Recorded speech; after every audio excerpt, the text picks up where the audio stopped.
The moment I stepped through the heavy glass doors of Pelicana Chicken, I felt the ominous air press upon me like a suffocating blanket. This restaurant, tucked away in the heart of the city, was renowned for its delectable fried chicken, but it held a sinister secret that would unravel over time. I had no inkling of what lay beneath the surface when I first started working there as a part-time waiter, but soon I would find myself ensnared in a web of dread and despair. Pelicana Chicken was a place where the affluent dined. Opulent chandeliers hung low from the ceiling, casting eerie shadows that danced across the elegant wooden tables. The dim lighting gave the restaurant an unsettling aura, as though it was hiding something in the shadows. The plush velvet chairs, whence a rich red had faded into a melancholic maroon over the years. Every evening, as the sun dipped below the horizon, my first night there was uneventful, filled with the mundane tasks of taking orders and delivering dishes. But as the days turned into weeks, I noticed the peculiar behavior of the restaurant's regular patrons. The customers, dressed in their finest attire, would enter the restaurant with an eerie solemnity. They would barely exchange words, their eyes cast downward, fixated on the floor. There was an unspoken rule among them.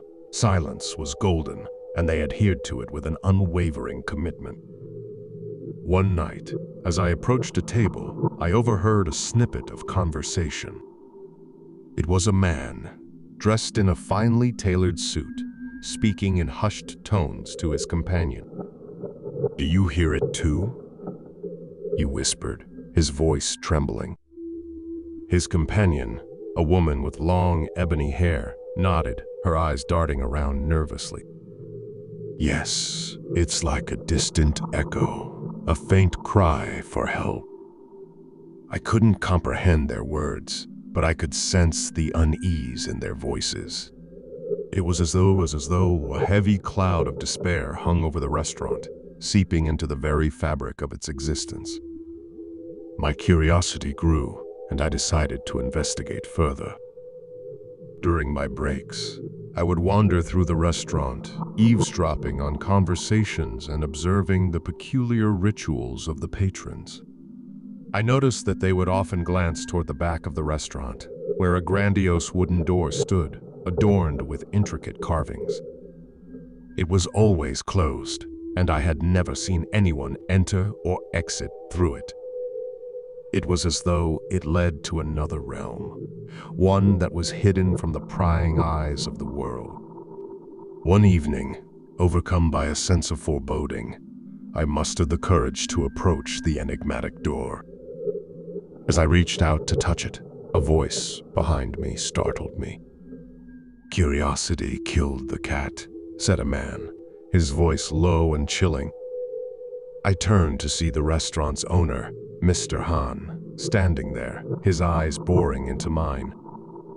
His presence sent shivers down my spine, and I quickly withdrew my hand from the door. I was just curious, I stammered. Mr. Han's lips curled into a sinister smile. "Curiosity is a dangerous thing, my boy. Some doors are better left unopened." With that, he walked away, leaving me standing there, my heart pounding in my chest. I couldn't shake the feeling that I had stumbled upon a dark secret, one that the restaurant and its patrons were desperate to protect. Days turned into weeks, and the sense of impending doom within Pelicana Chicken continued to escalate. The regular patrons appeared more desolate with each passing night, their faces pale and gaunt. They seemed to age before my eyes, as though the very act of dining in this restaurant sapped the life from them.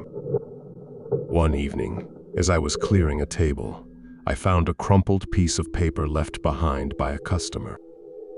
It was a drawing, a crude sketch of the grand wooden door at the back of the restaurant. Above it were the words, the door to desolation. My heart raced as I realized that I was not the only one who had been drawn to that door, who had sensed the darkness that lay beyond it. But what could be so terrifying that it reduced these affluent patrons to shadows of their former selves? The answer came to me one fateful night. It was a stormy evening, rain lashing against the windows and thunder rumbling ominously in the distance.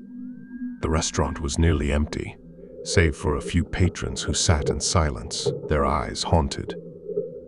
I was serving a table near the grand wooden door when I heard it the faintest of whispers, like a distant cry for help.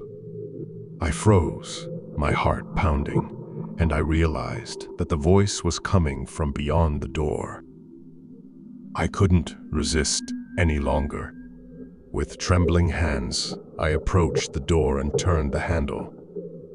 To my astonishment, it swung open, revealing a narrow, dimly lit corridor that seemed to stretch into eternity. A cold breeze rushed past me, carrying with it the scent of desolation. As I ventured further into the corridor, the whispers grew louder, the cries more desperate. I could feel a presence, hence oppressive weight on my chest, as though the very walls were closing in on me. The corridor seemed to twist and turn, leading me deeper into the heart of the restaurant's darkness. And then I saw them. The patrons, or what remained of them, were huddled together in a cavernous chamber, their eyes vacant, their faces contorted in agony. They were trapped, their bodies twisted and fused with the wooden walls of the restaurant. It was as though they had become one with the very essence of Pelicana Chicken. I stumbled back in horror, my mind reeling from the sight before me. What had this place done to them? What malevolent force had ensnared their souls, binding them to the restaurant for all eternity? As I turned to flee, I heard a voice that was not my own but seemed to emanate from the very walls. "You cannot escape, for you too have tasted the despair of Pelicana Chicken." I ran, my footsteps echoing through the corridor, the cries of the patrons ringing in my ears.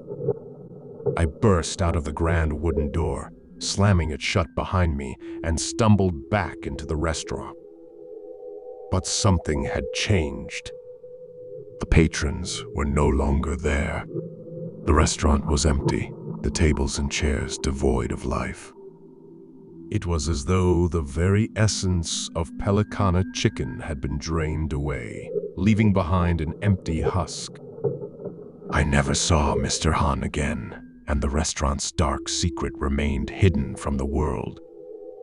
I quit my job that night, vowing never to return to that accursed place. Years have passed since that horrifying night, but the memory of Pelicana Chicken still haunts me. I often find myself awake in the dead of night, my mind filled with the distant cries of despair. I know that I too have been marked by that place, that I carry the weight of its darkness within me. And as I write these words, I can't help but wonder if there are other places like Pelicana Chicken, places where the line between the living and the dead is blurred, where the boundaries of reality and nightmare are shattered. I can only hope that those who read my story heed its warning and never venture into the depths of such desolation. For once you cross that threshold, there may be no escape.